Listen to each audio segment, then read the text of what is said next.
Hi soulmates, welcome to class. So this is exactly what we're going to be learning in this class. A flare gown with gathers and then ruffles. Alright, so let's get right into it. Now I have my fabric folded into two, right?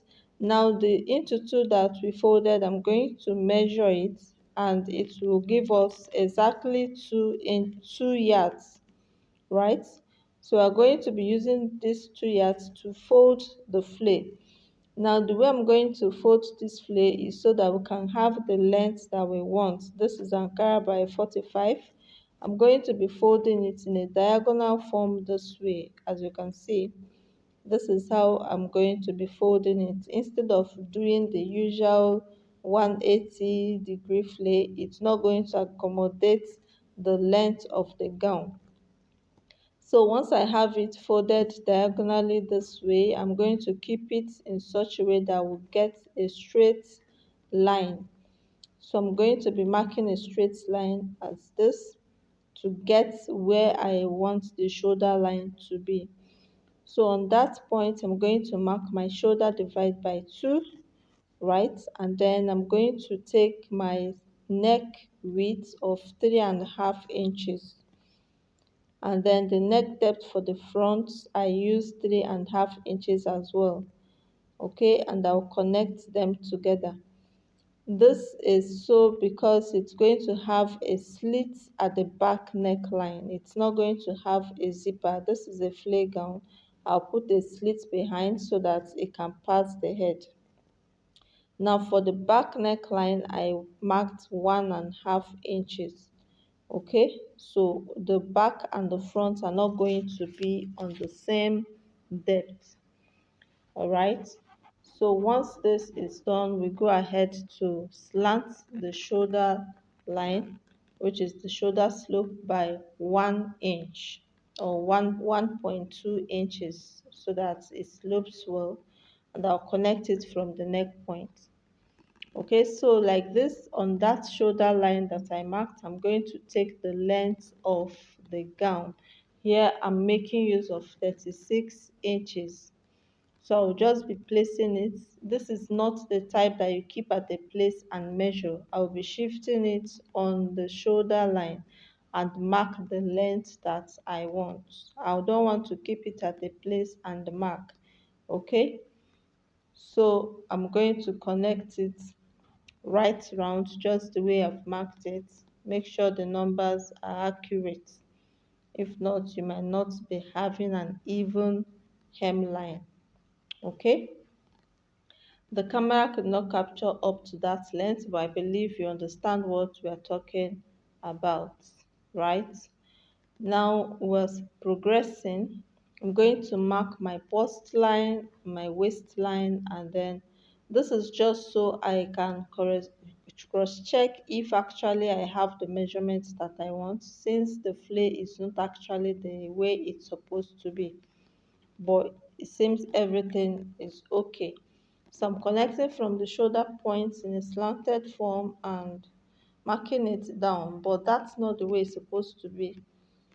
Right now on the bust line, I'm going to take my bust circumference divide by 4.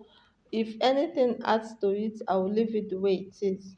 Okay, reason I'm measuring is because I want to be sure that I do not have shortage because of how this is folded.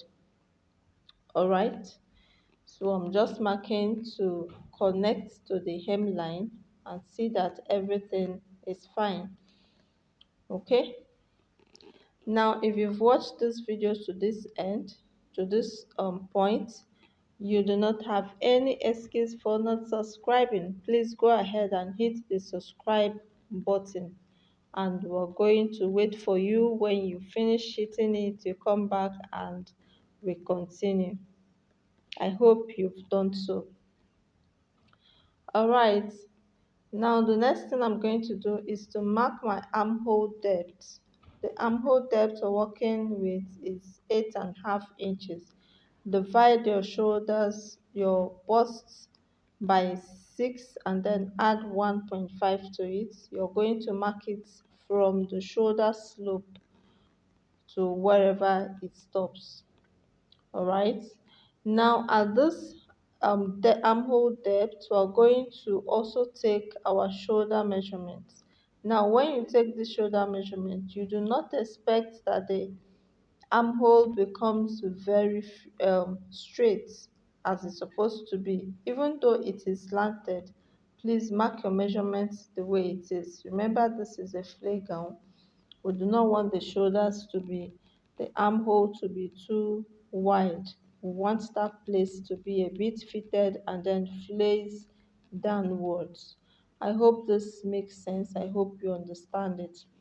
So I'm going to be cutting the back neckline first.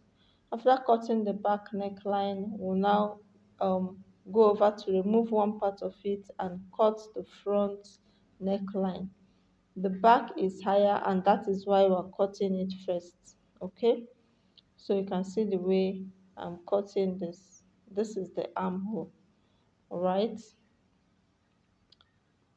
so I'm going to remove one for the back and then cut the one on top for the front neckline.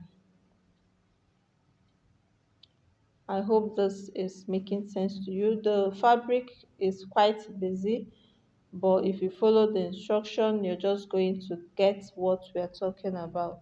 Now I'm going to cut the front neckline.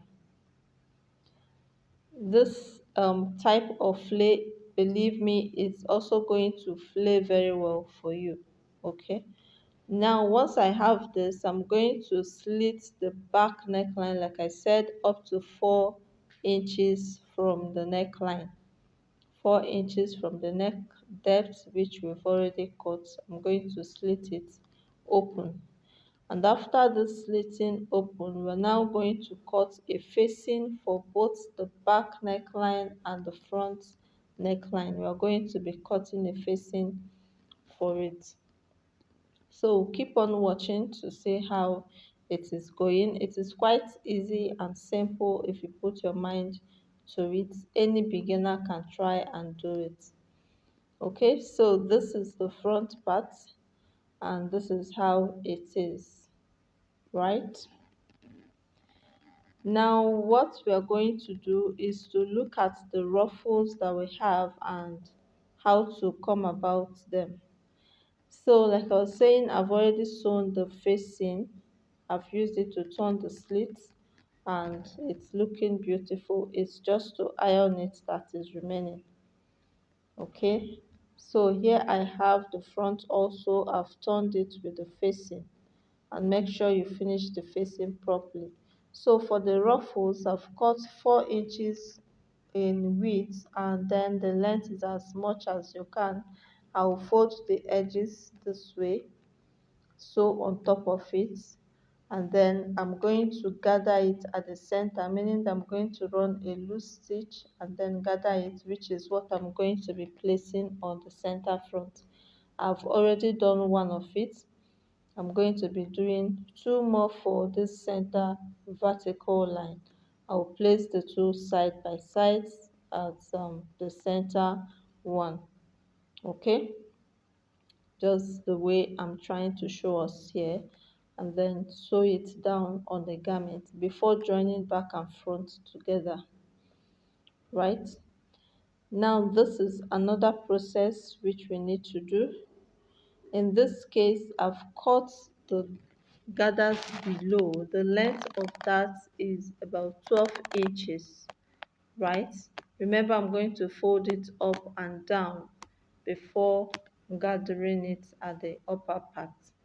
Now this is another 4 inches, which is going to go horizontally as a ruffle instead of vertical the way we did for the center front. We are going to run this in a horizontal form below the main ruffles in the front. I hope you're understanding what we're talking about. And then once we are done, for the pleats, the gathers below, I'm going to be placing it on top of the main fabric. I'll gather it because I'll cut excess of what I have. After joining front and back together, I'll measure it and then cut excess of what I have so that I can gather it round the hem of the flare gown.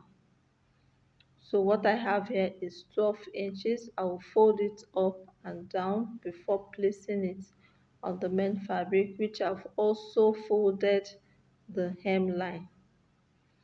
I hope you understand what we're talking about. You've watched 10 minutes and I believe that you can now see the result of what we have. So beautiful. If you've not subscribed, please kindly do so. You can see how beautiful this is. With explanation, you can actually do yours. It's quite simple and straightforward. I was in a hurry, so I could not show us all the processes. But with the little explanation of giving, you can actually do it. Alright, so see you in our next video. Bye.